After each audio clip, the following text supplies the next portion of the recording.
ಸತತ 3 ತಿಂಗಳಿಂದ ಈ ಆನ್ಲೈನ್ ಬೆಟ್ಟಿಂಗ್ ರಮ್ಮಿ ಗೇಮು ರದ್ದಾಗಬೇಕಂತೇಳಿ 20 ಜಿಲ್ಲೆಯಲ್ಲಿ ಮಾಡ್ಕೊಂಡ್ಬಂದಿದ್ದೀವಿ. ಇವತ್ತು ಇದೇ ಚಳಿಗಾಲ ಅಧಿವೇಶನ ದಿನಾಂಕ 16 ಬೆಳಗಾವಿಯಲ್ಲಿ ಸುವರ್ಣಸೌಧ ಮುತ್ತಿಗೆ ಹಾಕೋಕ್ಕೆ ನಮ್ಮ ಕನ್ನಡ ಸೇನೆ ಸಾವಿರಾರು ಜನ ಇವತ್ತು ಓಡ್ತಾ ಇದ್ದೀವಿ. ಭಾನುವಾರ ದಿವಸ ಇಲ್ಲಿಂದ 16 ತಾರೀಕು ಬೆಳಗಾವಿಯಲ್ಲಿ ಹೋರಾಟ ನಡೆಯುತ್ತೆ.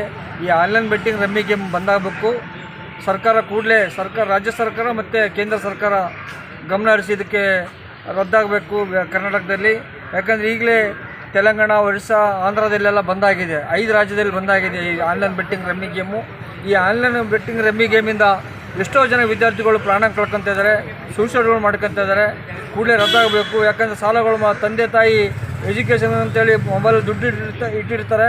ಆ ಮಕ್ಕಳು ಮೊಬೈಲಲ್ಲಿ ತೊಗೊಂಡ್ಬಿಟ್ಟು ಎಲ್ಲ ಆಟ ಆಡಿ ಸೋತು ವಿದ್ಯಾರ್ಥಿಗಳು ಸೂಸೈಡ್ ಮಾಡ್ಕೊತಾ ಇದ್ದಾರೆ. ಕೂಡಲೇ ಸರ್ಕಾರ ಗಮನ ಹರಿಸಬೇಕು. ಇಲ್ಲಾಂದರೆ ಇಡೀ ರಾಜ್ಯ ಅಂತ ಹೋರಾಟ ಮಾಡ್ಕೊಂಡ್ಬಂದಿದ್ವಿ. ಬೆಂಗಳೂರಲ್ಲಿ ಫ್ರೀಡಮ್ ಪಾರ್ಕಲ್ಲಿ ಮತ್ತೆ ಮುಂದಿನ ತಿಂಗಳು ಕೂಡ ಲಕ್ಷಾಂತರ ಜನ ವಿದ್ಯಾರ್ಥಿಗಳನ್ನ ಕರ್ಕೊಂಡು ದೊಡ್ಡ ಮಟ್ಟದ ಹೋರಾಟ ಮಾಡೋಕ್ಕೂ ಸಿದ್ಧವಾಗಿದ್ದೀವಿ. ನಾವು ಹೋರಾಟದಲ್ಲಿ ಎಷ್ಟು ಜನ ಭಾಗಿಯಾಗ್ತಾರೆ? ಈಗ 5,000 ಜನ ಬೆಳಗಾವಿ ಸುವರ್ಣಸೌಧ ಮುತ್ತಿಗೆ ಹಾಕೋಕ್ಕೆ ಓಡ್ತಾ ಇದ್ದೀವಿ.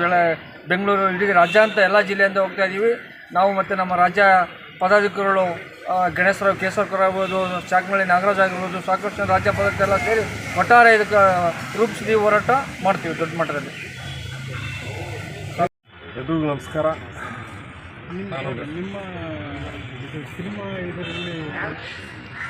ನಾನು ಗಣೇಶರಾವ್ ಕೇಶವಕರ್, ಚಲನಚಿತ್ರ ನಟ, ನಿರ್ಮಾಪಕ ಮತ್ತು ನಮ್ಮ ಕರ್ನಾಟಕ ಸೇನೆ ರಾಜ್ಯ ಗೌರವಾಧ್ಯಕ್ಷರು.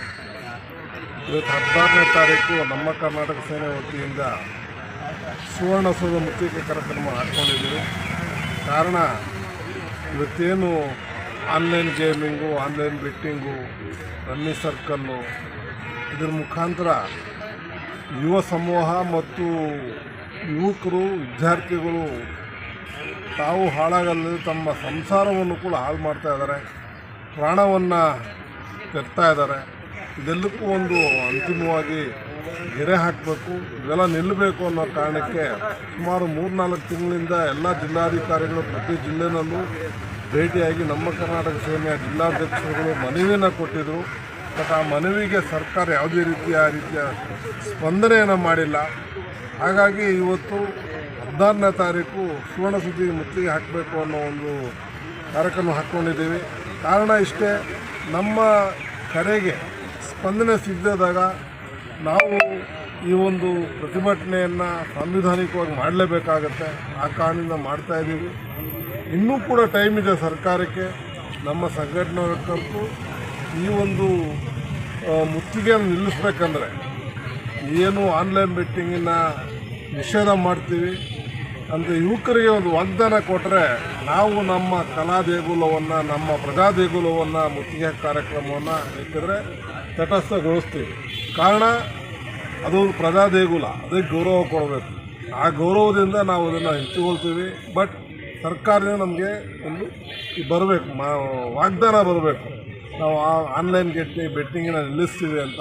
ಈಗಾಗಲೇ ನಮ್ಮ ಹಲವಾರು ಪ್ರತಿಭೆಗಳು, ಕಲಾವಿದರ ಚಿತ್ರರಂಗದಿರ್ಬೋದು, ಯುವಕರಿರ್ಬೋದು, ಎಲ್ಲರೂ ಕೂಡ ಕೆಲವೊಂದರು ಈ ಒಂದು ದುಶ್ಚಟಕ್ಕೆ ಬಲಿಯಾಗಿ ತಮ್ಮ ಪ್ರಾಣವನ್ನು ಕಳ್ಕೊಂಡು ತಮ್ಮ ಸಂಸಾರವನ್ನು ಕಷ್ಟಕ್ಕೆ ನೂಕಿದ್ದಾರೆ. ಅದೆಲ್ಲ ನಿಲ್ಲಬೇಕು ಅನ್ನೋ ಕಾರಣಕ್ಕೆ ನಾವೆಲ್ಲ ಈ ಪ್ರತಿಭಟನೆ ಹಮ್ಮಿಕೊಂಡಿದ್ದೀವಿ.